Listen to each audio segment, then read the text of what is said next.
Bonjour à tous, bienvenue à cette septième leçon de notre trimestre. Alors, on va parler ce matin de repos, de relations et de guérison. Alors, pour nous mettre un peu dans l'entrain, on va parler aussi de pardon, de choses qui nous ont été faites et comment on peut arriver à pardonner. Et qu'est-ce qui implique aussi le pardon? Alors, pour m'assister dans cette leçon, j'ai avec nous Paul Scalier, notre pasteur. Bonjour, Paul. Merci. Bonjour, Alain. Et j'ai Fred Onsotti, un membre de notre Église. Bonjour, Fred. Bonjour, Alain. Avant de débuter, nous allons quand même demander le Saint-Esprit. Est-ce que tu veux prier pour nous, Fred? Oui. Merci notre Père Céleste pour cette occasion qu'on se trouve ici ensemble pour discuter votre parole, la leçon. On vous demande une aide spéciale de votre Saint-Esprit pour qu'on puisse avoir des pensées claires, un peu plus de clarté sur votre parole. Et on vous remercie pour la promesse. Là où on est 2 ou 3, vous serez ici avec nous. Au nom de Jésus. Amen. Amen. Amen. Alors, cette semaine, on nous parlait un peu de l'histoire de Joseph en début de notre leçon.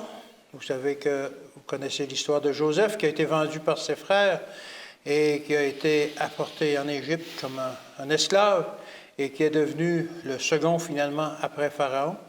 Alors, on va voir un peu l'histoire de ce qu'il a vécu, justement. Et on va parler de pardon. Et il y a des belles histoires de pardon. L'histoire de Joseph en est une, mais on peut en voir encore aujourd'hui. J'ai en mémoire l'histoire, je ne me souviens pas des noms, mais je pense que ça se passait aux États-Unis, d'une dame dont son fils avait été assassiné par un de ses amis, ou peu importe, quelqu'un qui était environ de son âge. Et le jeune homme a été pris, bien entendu, et condamné à la prison. Et la dame a pardonné ce jeune homme. Elle l'a visité aussi en prison. Et lorsqu'il est sorti, il est allé habiter chez elle comme son fils. Parce que, justement, le pardon que la dame avait manifesté envers ce jeune homme a touché son cœur et a transformé son cœur. Alors, on va voir un peu comment le pardon peut transformer le cœur des gens et transformer aussi notre cœur. Alors, dans Genèse, au chapitre 42, entre le verset 7 et 20, on retrouve l'histoire de Joseph, mais on ne parlera pas du début, on va parler du moment où, justement, les frères de Joseph descendent en Égypte, parce que, comme vous savez, il y avait une famine à ce moment-là, et Joseph, ayant interprété le songe de Pharaon, avait accumulé beaucoup de réserves pour passer les 7 années de vaches maigres.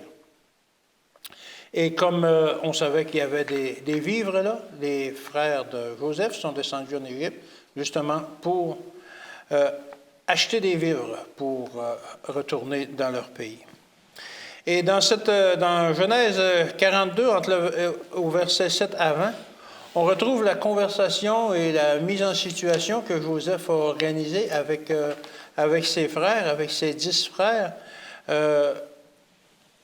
Il a comme comploté, il ne s'est pas dévoilé tout de suite, il voyait que ses frères ne le reconnaissaient pas, il n'a pas dévoilé qu'il parlait la même langue qu'eux, il a utilisé des interprètes justement pour voir comment étaient devenus ses frères après l'avoir vendu. Est-ce qu'ils étaient encore la même bande de rebelles, on peut dire ça comme ça, qui l'avaient vendu afin de le réduire en esclavage, ou est-ce que les années l'avaient changé? Ça faisait quand même plusieurs années que cette histoire-là s'était déroulée. Alors, il a élaboré comme un complot, un genre de mise en situation pour voir justement quel était l'état d'esprit de ses frères à ce moment-là. Il faut dire que Joseph aurait pu tout simplement exercer une vengeance, dire à ses soldats, tuez tous ces gens-là, c'est fini. Il n'y avait même pas de raison à donner.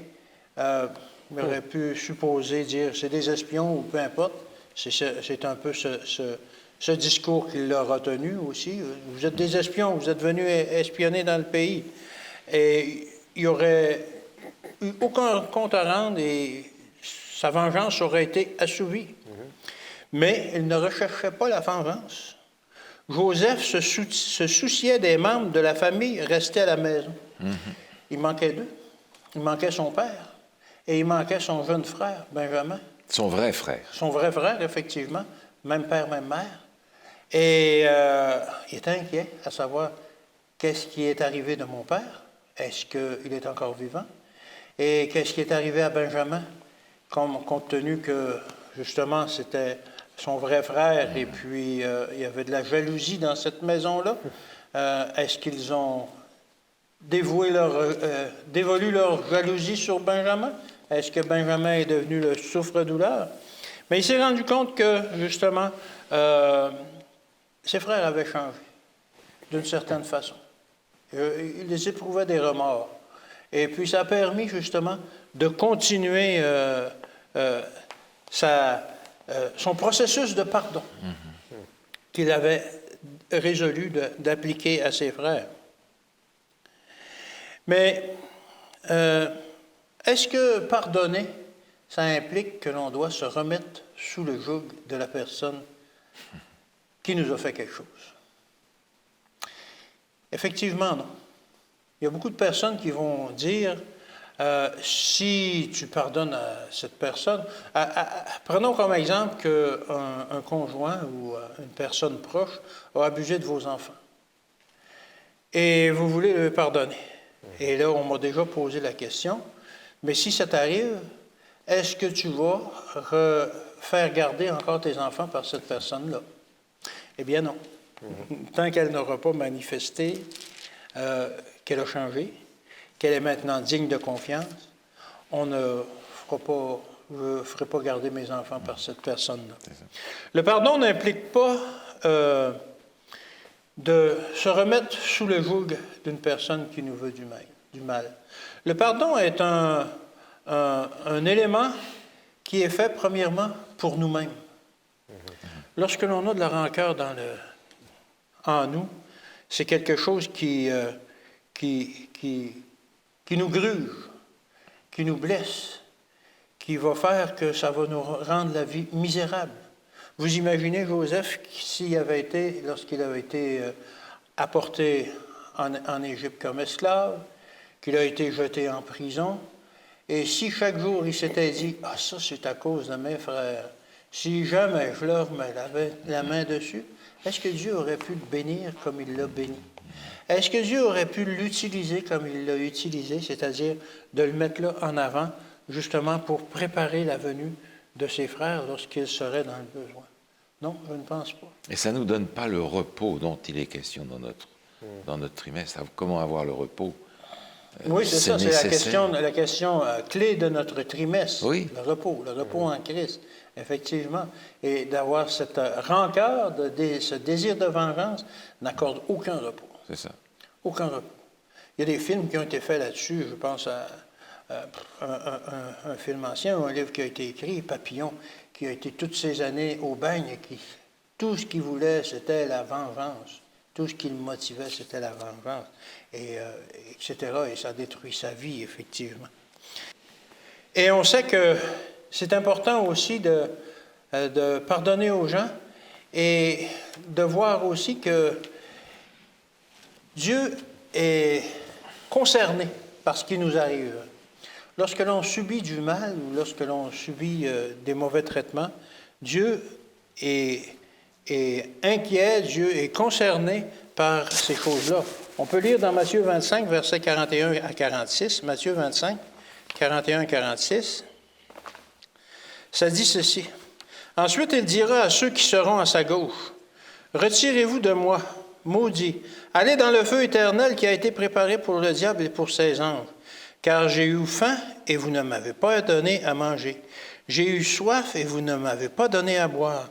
J'étais étranger et vous ne m'avez pas accueilli.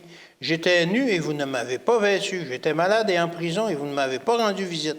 Ils répondront aussi, Seigneur, quand avons-nous avoir faim, ou ayant soif, ou étranger, ou nu, ou malade, ou en prison, et ne t'avons-nous pas assisté? Et il leur répondra, je vous le dis en vérité, toutes les fois que vous n'avez pas fait ces choses à l'un de ces plus petits, c'est à moi que vous ne les avez pas faites. Alors, Dieu est concerné justement par les choses qui arrivent à ses enfants, aux personnes sur la terre. Et il veut que l'on en prenne soin et il n'est pas d'accord lorsque certains gens nous maltraitent ou fait preuve de violence envers nous. Dieu est très concerné dans ces cas-là. Quiconque fait preuve de violence envers quelqu'un s'attaque à la propriété de Jésus. Alors, Jésus nous dit, c'est ça, ce sont ces plus petits-là que vous attaquez. Alors, on s'attaque à la propriété de Jésus. Les abus sexuels, un passage que je lis dans notre leçon, les abus sexuels et la violence émotionnelle ou physique ne doivent jamais faire partie de la dynamique familiale. Alors, il y a des choses dans un couple ou dans une relation familiale avec les enfants, etc., qui ne sont pas acceptables. Les violences domestiques ne sont pas simplement une question familiale privée devant être résolue en interne, elles nécessitent une aide et une intervention extérieure. Alors, lorsque l'on rencontre des problèmes comme ça, on devrait se référer à des professionnels. Et pour en revenir au pardon, qu'est-ce que fait le pardon? Le pardon nous libère du poison de l'amertume et nous libère de la servitude du ressentiment. Alors, c'est à ce moment-là, le pardon est un acte, premièrement, pour nous-mêmes. Et ensuite, comme on le voit, comme on l'a vu dans les exemples et comme on l'a vu dans l'histoire de Joseph, ben ça touche le cœur des autres aussi. Et ça permet aux autres de cheminer justement dans le processus du pardon. Et on sait que les frères de Joseph espéraient aussi le pardon, d'être pardonnés.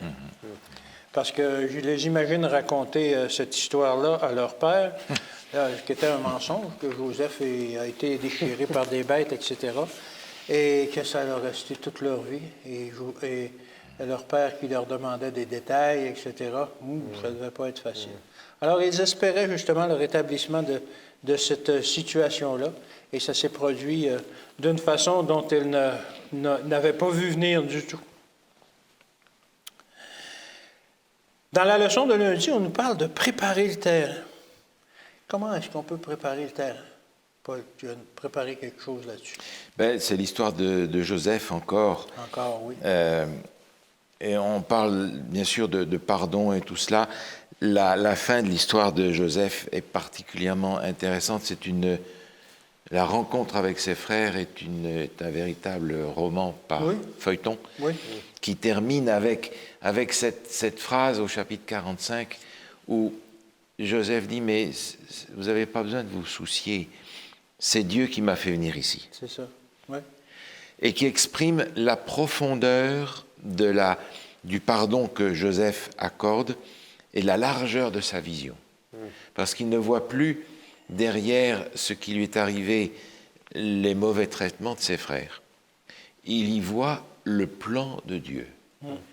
Et quand je lis ça, je suis quand même émerveillé parce que réussir à voir le plan de Dieu et ne plus voir ce que ses frères ont fait demande de cette personne un cheminement extraordinaire de maturité dans sa marche avec Dieu. Oui. Et c'est ce cheminement-là, finalement, qui rend le pardon possible. Mais Joseph va y aller avec sagesse. Oui. Il ne va pas leur sauter dans les bras tout de suite. Non. Alors, il ne va pas se venger en leur disant « coupez-moi la tête de tous ces gens », comme tu as dit. Mais il va leur faire quand même endurer pas mal d'affaires. Oui. Probablement à contre-cœur, mais il veut quand même être sûr de ce qu'il fait. C'est quand même devenu un homme d'État. Et il a probablement acquis de la sagesse dans la gestion des gens et des situations. Joseph va exprimer son souci pour son frère. Alors, ils ne savent pas que c'est son frère. Non. Mais poser des questions, il va apprendre qu'il a un frère qui est resté à la maison avec le vieux père, vous allez faire venir votre frère ici. Oui. Vous allez le faire venir ici. Parce que maintenant la question, Joseph et Benjamin sont de vrais frères, mais ils sont demi-frères avec tous les autres. Oui. Et Joseph veut savoir quelle est l'attitude des autres vis-à-vis de lui, parce que Benjamin va prendre la place du préféré qui est mort, soi-disant. Est-ce qu'ils vont lui faire subir, est-ce qu'ils lui font subir les mêmes sévices qu'à moi?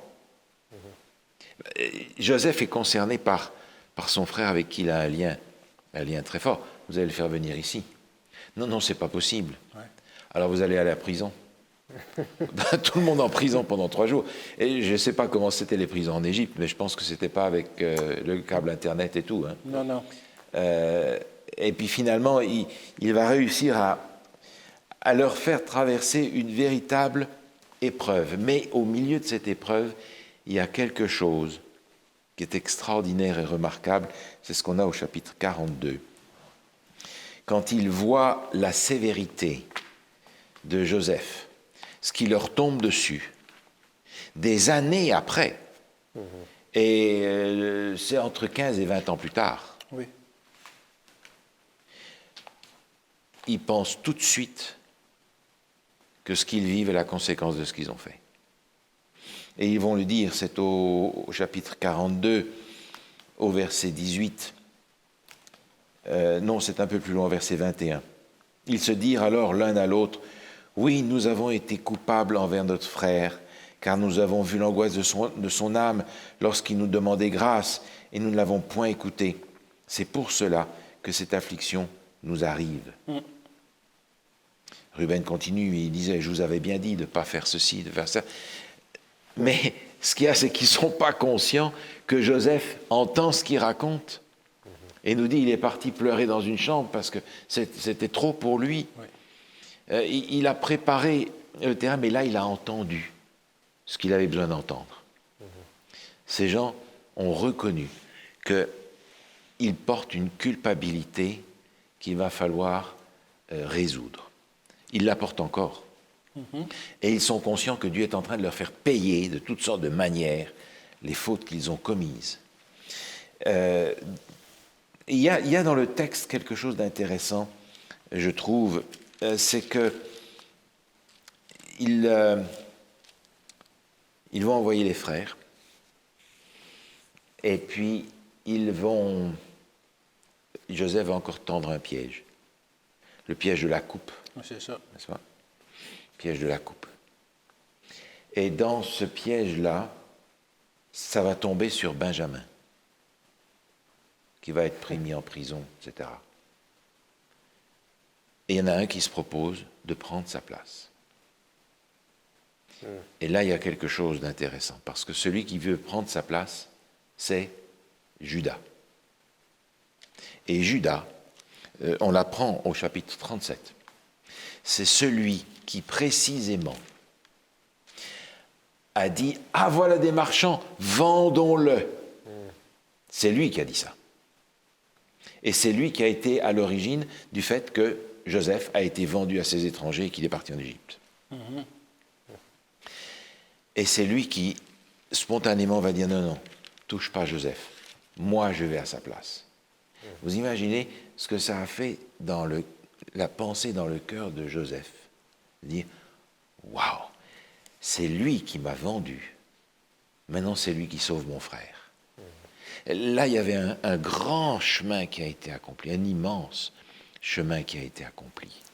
Et Joseph, je pense, a été profondément touché par le chemin que ces gens ont fait. Maintenant, tu le mentionnais tout à l'heure, le pardon est souvent pris d'une façon sentimentale. Oui. C'est ça? Je pardonne, j'oublie, et on fait comme si ça n'avait jamais existé. Oui, c'est ça. C'est Dieu qui fait ça.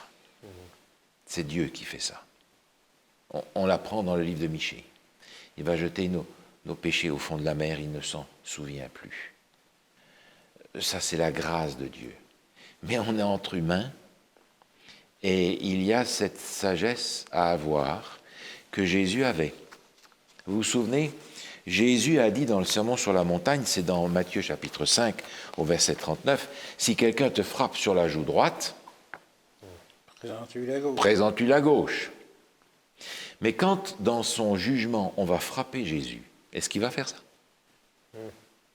Non. Non. Non, c'est dans Jean chapitre 18 au verset 23. Quand on va le frapper, Oui. il va dire « Pourquoi frappes-tu? C'est ça. Est-ce que j'ai mal parlé? Oui. Si j'ai rien fait de mal, pourquoi frappes-tu? » Il va par conséquent confronter la violence et détruire la violence parce qu'elle n'a aucune raison d'être, surtout pas vis-à-vis de Jésus. Donc on va dire « Ah, mais Jésus a prêché quelque chose qu'il ne vit pas. » Mais si, parce que quand Jésus dit « Jean tend la joue gauche », il n'est pas en train de dire nécessairement physiquement « Laisse-toi massacrer ». Il est en train de dire « Ne viens pas chercher ta vengeance toi-même ». Mais ici, dans ce texte du jugement de Jésus, il est en train d'arrêter le processus de la violence, d'essayer de l'arrêter et de confronter celui qui est la cause de la violence. Dans le pardon, il faut reconnaître le problème et comme tu le disais tout à l'heure, c'est l'aboutissement d'un processus dont nous sommes les bénéficiaires. Oui. Mais on ne peut pas y arriver tout seul. Il faut que ce soit la grâce de Dieu. Oui. Tu as donné un exemple, on pense à tous ces exemples qui sont malgré tout nombreux. Je pense à Corrie ten Boom, après la guerre, qui rencontre un de ses bourreaux et qui doit lui pardonner. Et là encore, l'exemple est intéressant parce que ce n'est pas une réponse sentimentale que Corrie ten Boom va faire, c'est une réponse de principe. Et si nous attendons que les émotions soient à la hauteur de ce que nous attendons, on risque d'attendre longtemps. De la même manière que aimer est un principe, le pardon est un principe. C'est-à-dire que je vais pardonner par principe, même si mes émotions ne suivent pas. Oui. Et je vais dire à Dieu, écoute Seigneur, j'ai fait ce que tu m'as demandé parce que je suis convaincu que c'est ce qu'il faut faire. Et j'en suis le bénéficiaire. Maintenant, accomplis en moi ce que je ne suis pas capable de faire. Et ça peut prendre des années. Ça peut prendre des années. Régler ces émotions-là. Ça peut prendre longtemps. Oui. Mais on a la même chose envers Dieu parce que on peut avoir aussi beaucoup de ressentiment envers Dieu. Dieu qui a laissé mon enfant mourir, qui a laissé mon conjoint mourir, qui a laissé tel et tel événement se produire. Je peux avoir envers Dieu aussi de l'amertume et du ressentiment. Comment est-ce que je vais faire pour pardonner à Dieu? Aussi bizarre que ça puisse sonner à nos oreilles. Il va simplement falloir que je regarde dans la grande perspective ce que Dieu m'a pardonné. Ce sur quoi il a passé l'éponge pour que je puisse être sauvé. Par conséquent, c'est dans le regard porté sur Jésus, dans le contact avec Dieu, que les choses vont prendre leur véritable importance. Et face à ce que Jésus a fait, les dettes que les autres ont envers moi, finalement, elles sont pas si grandes que ça. Non. Et si je suis véritablement bien dans le pardon que Dieu me donne, que je suis capable de l'accepter et que je suis capable de me pardonner à moi-même, alors j'ai beaucoup moins de mal à pardonner aux autres. Parce que, étant bien dans le pardon que j'ai reçu de Dieu, ils ne me doivent plus rien. C'est la parabole que Jésus a employée. Et Joseph, ici, dans cette histoire, va montrer que, et chez lui, et chez ses frères, Dieu a accompli un immense travail qui va permettre à Joseph de dire à la fin, c'est Dieu qui m'a envoyé ici. Oui. Merci, merci.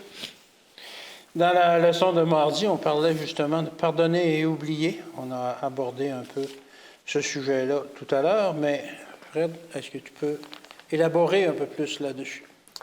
Oui, je trouve qu'ils ont fait un pas nécessairement une erreur, mais cette phrase « pardonner et oublier », c'est pas une phrase assez facile à saisir vraiment, mais c'est quelque chose qu'on doit regarder aussi. On va tenter de faire ça par la grâce de Dieu. Donc, premièrement, j'aime vraiment des définitions.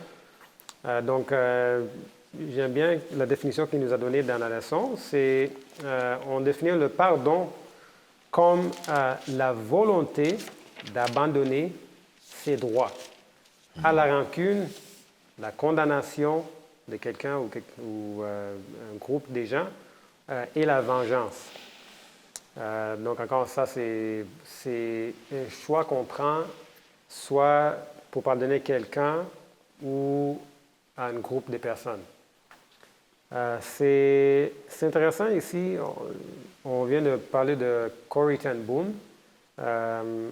On voit aussi Dr. Marilyn Armour, qui était mentionné dans la leçon, qui était une thérapeute familiale, qui a aussi rencontré des gens qui ont expérimenté, c'était des survivants de l'Holocauste durant la Deuxième Guerre mondiale.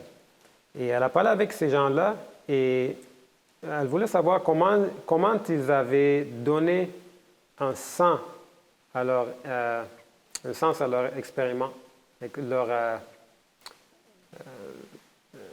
ce qu'ils avaient vécu. Exact, c'est ça.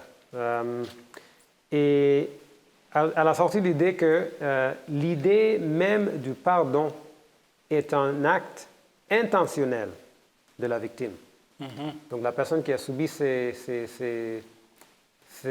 expériences fait le choix intentionnel que je vais pardonner. OK. Et elle mentionne aussi que pour ces gens-là, ce n'est pas quelque chose qui arrive juste par hasard ou, comme on vient de mentionner, par émotion. C'est vraiment un choix, c'est vraiment un principe. C'est quelque chose qu'on dit, j'ai appris, je dois pardonner, je fais le choix, je pardonne. Donc, l'autre côté du pardon aussi, c'est de comprendre que le pardon n'est pas de dire qu'il n'y a pas de conséquences pour les gens qui ont commis des actes ou des atrocités ou quoi que ce soit. C'est pas ça du tout. Aussi, c'est pour comprendre que le pardon n'est pas de dire laisser quelqu'un persister dans un schéma de violence non plus. Et on a mentionné ça aussi. C'est très important, je pense, parce que des fois, on peut penser que je pardonne une personne, puis c'est d'excuser la maltraitance ou quoi que ce soit de cette personne. C'est pas ça tout à fait, le pardon. Donc, comme on vient de voir, c'est vraiment d'abandonner les droits d'une personne à la rancune, à la condamnation et à la vengeance. Ça, c'est deux éléments vraiment différents. Et je pense que c'est important aussi pour les chrétiens pour comprendre ces éléments et pour démontrer ça aussi dans notre vie. D'autre part, pardonner veut dire je remettre à Dieu ma rancune et je remettre à Dieu ma soif de vengeance. On peut voir dans le livre de Romains, chapitre 12, verset 19, qui va nous montrer quelque chose par rapport à la vengeance. Romains, chapitre 12, verset 19, ça nous dit « Ne vous vengez point vous-même, bien-aimés, mais laissez agir la colère, car il est écrit « À moi la vengeance, à moi la rétribution, dit le Seigneur. » Donc la parole de Dieu nous enseigne clairement que oui, il y a une place pour la vengeance, il y a une place pour la rétribution, mais ce n'est pas de nous à prendre ces places-là. C'est vraiment à Dieu. C'est lui le juste, le juge qui est le plus juste dans l'univers. Dans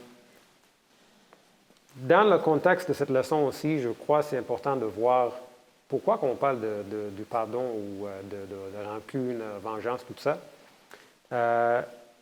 C'est beaucoup plus reposant pour moi, personnellement, de laisser la place à Dieu qu'il puisse gérer la situation comme il veut, selon ses capacités. C'est lui qui est capable de tout voir, tous les contextes, et de pouvoir tous les éléments que je n'ai pas vus. Et c'est à lui vraiment de prendre le choix à avoir la justice comme il pense qu'il doit avoir. Et quand je fais ça, c'est beaucoup plus reposant pour moi. Je n'ai pas besoin de haïr la personne, je n'ai pas besoin de réfléchir à chaque jour, chaque fois je vois la personne, ah, cette personne est là encore, je me rappelle de toutes les choses qu'il m'a faites. Ce n'est pas à moi de faire ça, c'est vraiment de laisser ma vengeance à Dieu. C'est beaucoup plus reposant.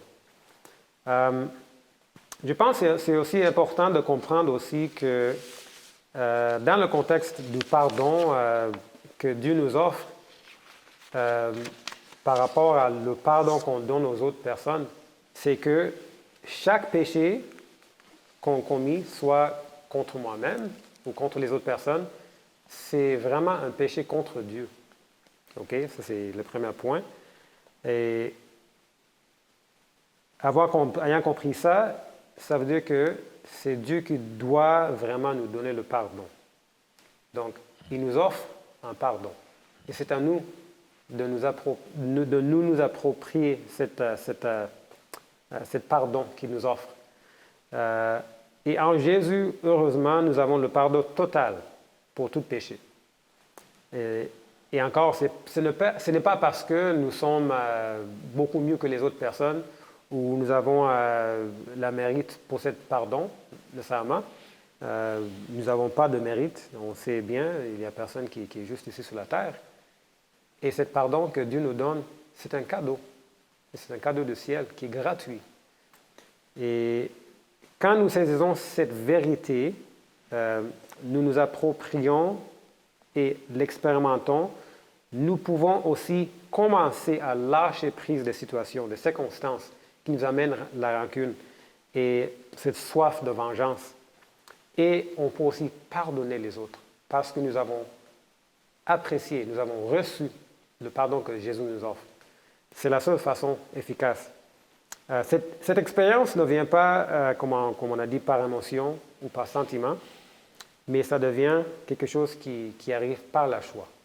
Donc, n'attendons pas que nos sentiments soient liés avec nos pensées avant de vraiment faire le choix.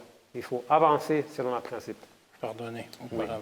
Donc, l'autre côté de ça, on va juste toucher un peu, c'est comme le pasteur a mentionné dans le livre de Michée, c'est mentionné que le pardon ou le péché va être tout détruit un jour. Donc, ce n'est pas pour dire que si une personne a fait de mal à moi nécessairement ou à une autre personne, qu'on doit juste faire semblant qu'on a oublié tout ce mal qui est arrivé.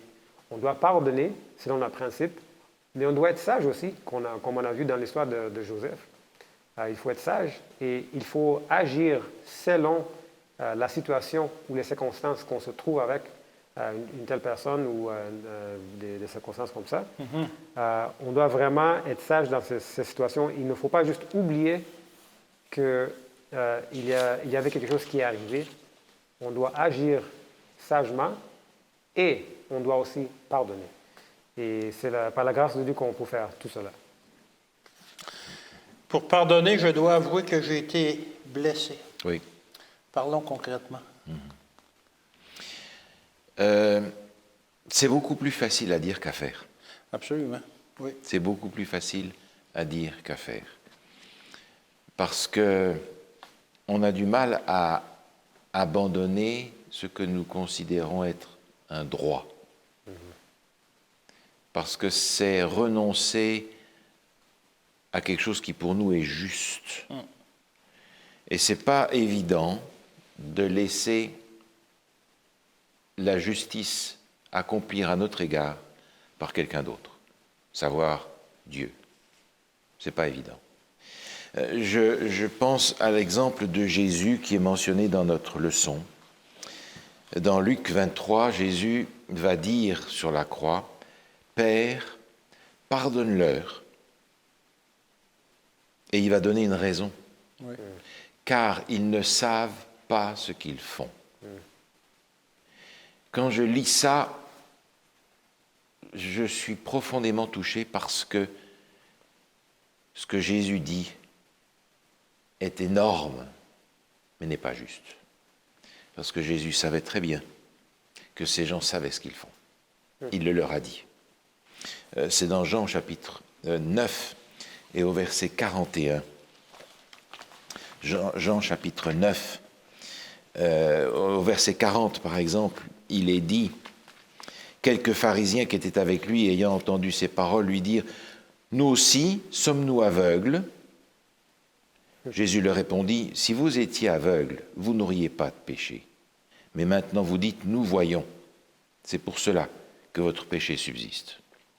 Ces gens savaient qu'ils mettaient à mort le Fils de Dieu et ils préféraient faire ça que de mettre en question leur orgueil, leur réputation, tous ces éléments-là qui pour eux n'étaient pas négociables. Ils savaient ce qu'ils faisaient. Mais Jésus va demander à Dieu de leur pardonner en disant, ils ne se rendent pas compte de ce qu'ils font. Et Étienne a dit la même chose quand il a été lapidé. Je reprends par conséquent cette notion que tu as évoquée et dont on a parlé, c'est que le pardon n'est pas une émotion, le pardon est un choix, le pardon est un principe. Oui. Et dans ce sens-là, je ne suis pas obligé d'attendre d'être complètement émotionnellement guéri pour arriver à ça. Maintenant, encore une fois, Jésus va dire une chose qui n'est pas compréhensible si on n'a pas saisi cette notion de l'amour-principe et du pardon-principe. Dans Luc, chapitre 6, et dans Matthieu 5, on ne va pas relire le texte nécessairement, mais il dit « Bénissez ceux qui vous maudissent, oui. Priez pour ceux qui vous maltraitent, aimez vos ennemis. » Je suis désolé, je ne peux pas aimer mes ennemis.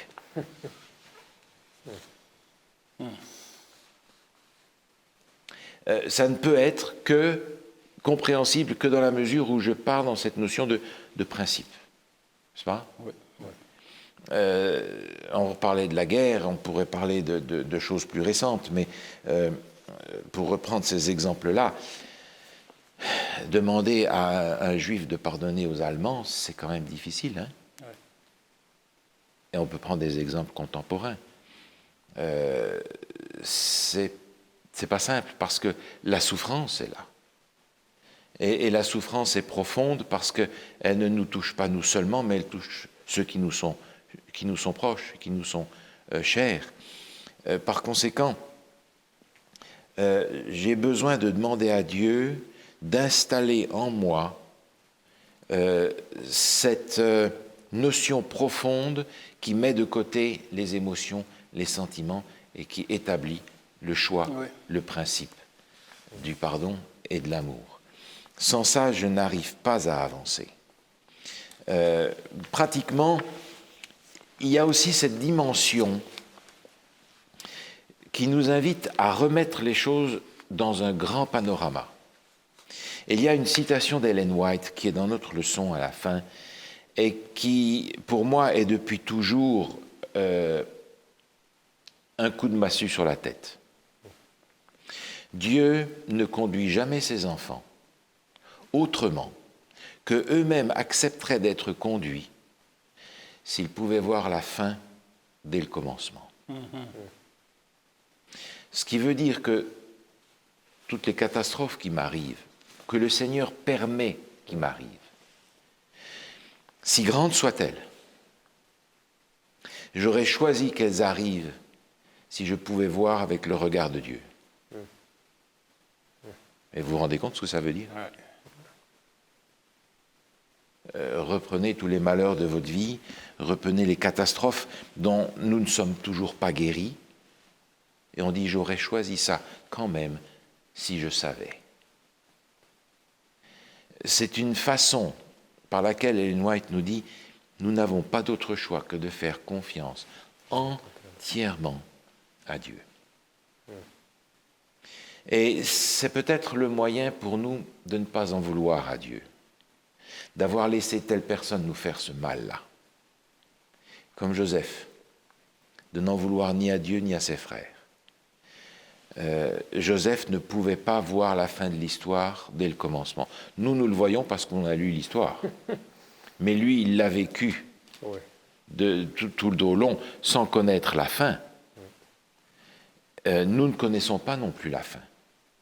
Et lorsque le Seigneur, pendant ces 1000 ans, après son retour, va nous ouvrir ce qui se passe derrière la scène de notre vie, on va rester bouche bée devant l'amour de Dieu, qui aura choisi le moindre mal dans notre vie pour nous préserver de choses infiniment plus graves dont nous n'avons aucune idée. Et quand on remet les choses dans ce grand panorama, le mal qui est arrivé prend peut-être une dimension différente. Parce que notre vie, finalement, est courte par rapport à l'éternité que le Seigneur a gagnée en Jésus pour nous. Alors, finalement, Dieu nous dit, écoute, et c'est ce qu'il dit à Paul, c'est ce qu'il dit à Job, serre les dents pendant 90 ans. Fais-moi confiance, 90 ans. Et moi, je t'offre l'éternité. Ça ne se compare pas. Merci. Alors, justement, dans le contexte de notre leçon du trimestre, trouver le repos en Christ, comment est-ce qu'on peut trouver le repos après le pardon? On a parlé de toutes ces émotions-là qui nous assaillent et qui vont continuer parfois longtemps, durant des années, même après qu'on a pardonné. Alors, comment est-ce qu'on peut trouver le repos, Fred? Donc, c'est une partie importante aussi. Il y a quelque chose que le pasteur a mentionné que je voulais juste souligner encore, c'est que nous n'avons pas besoin d'expérimenter toute la guérison émotionnelle avant de commencer ce processus du pardon. Et je pense que ça, c'est vraiment important. J'ai aimé la façon de laquelle vous l'avez mis. C'est vrai.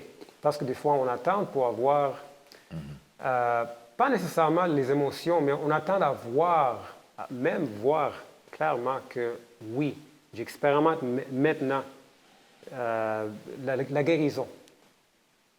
Mais Dieu ne nous appelle pas à attendre cette expérience avant. Il nous appelle à pardonner avant d'expérimenter n'importe quoi. C'est une autre question encore de mettre notre confiance dans la parole de Dieu, même avant d'avoir tous les signes qu'on peut voir. Donc, je veux qu'on tourne dans le livre de Genèse 50. On va regarder encore l'histoire c'est toujours dans l'histoire de Joseph avec ses frères. Maintenant, on se trouve à la fin de leur histoire. Genèse 50, verset 15. Et on va dire juste quelques versets. Donc, quand les frères de Joseph virent que leur père était mort, ils dirent, « Si Joseph nous prenait en haine et nous rendait tout le mal que nous lui avons fait. » Et ils firent dire à Joseph, « Ton père a donné cet ordre avant de mourir. Vous parlerez ainsi à Joseph. Oh, pardonne le crime de tes frères et leurs péchés, car ils t'ont fait du mal. Pardonne maintenant le péché des serviteurs de Dieu de ton père. » Joseph pleura en entendant ces paroles. Ses frères vinrent eux-mêmes se prosterner devant lui, et ils dirent, « Nous sommes tes serviteurs. » Joseph leur dit, « Soyez sans crainte, car suis-je à la place de Dieu? Vous avez médité de me faire du mal. Dieu l'a changé en bien, pour accomplir ce qui arrive aujourd'hui, pour sauver la vie à un peuple nombreux. Soyez donc sans crainte. Je vous entretiendrai, vous et vos enfants. » Et il le consola en parlant à leur cœur. C'est vraiment une histoire très touchante.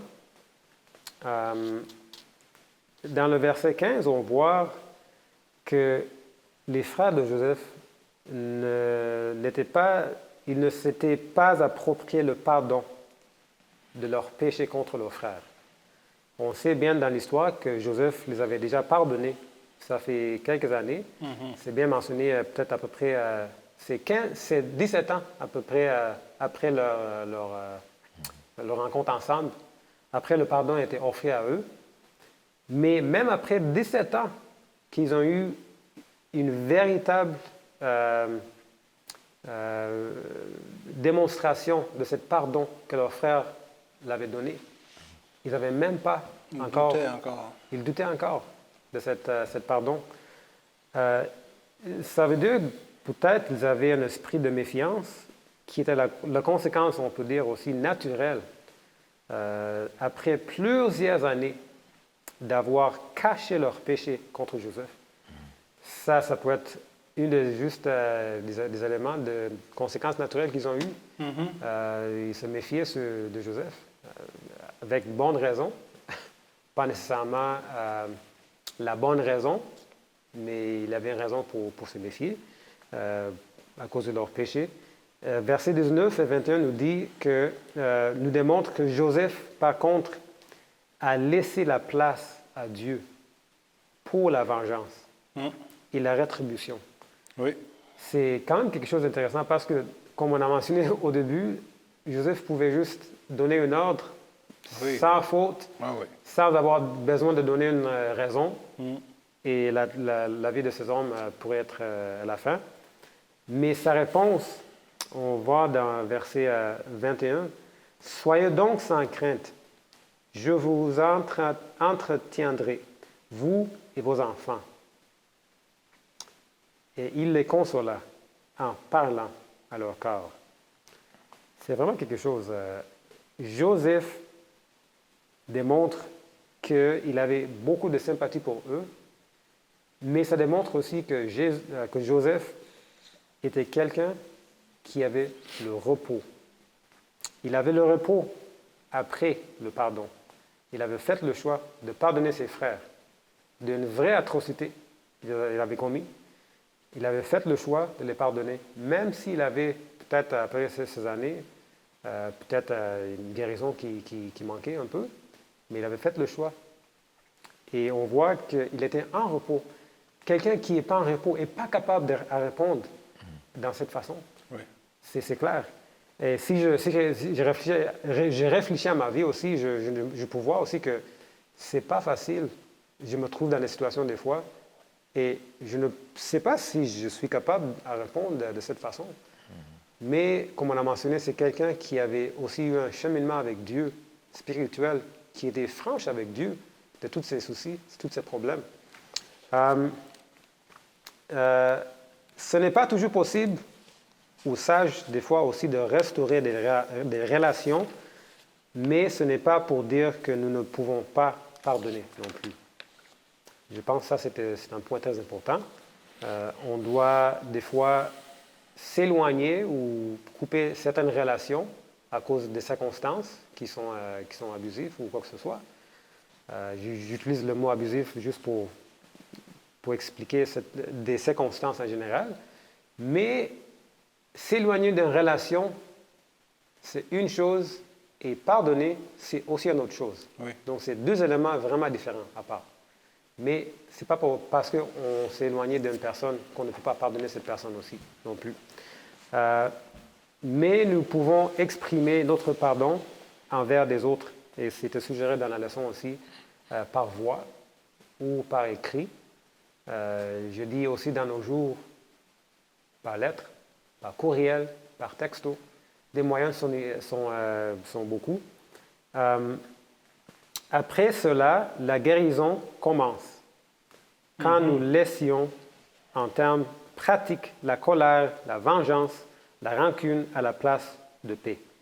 Je veux qu'on voit dans Matthieu 5, on a lu un peu, Matthieu 5, à la fin du livre de Matthieu. On va se référer ici dans les versets 43. C'est un discours que Jésus nous donne.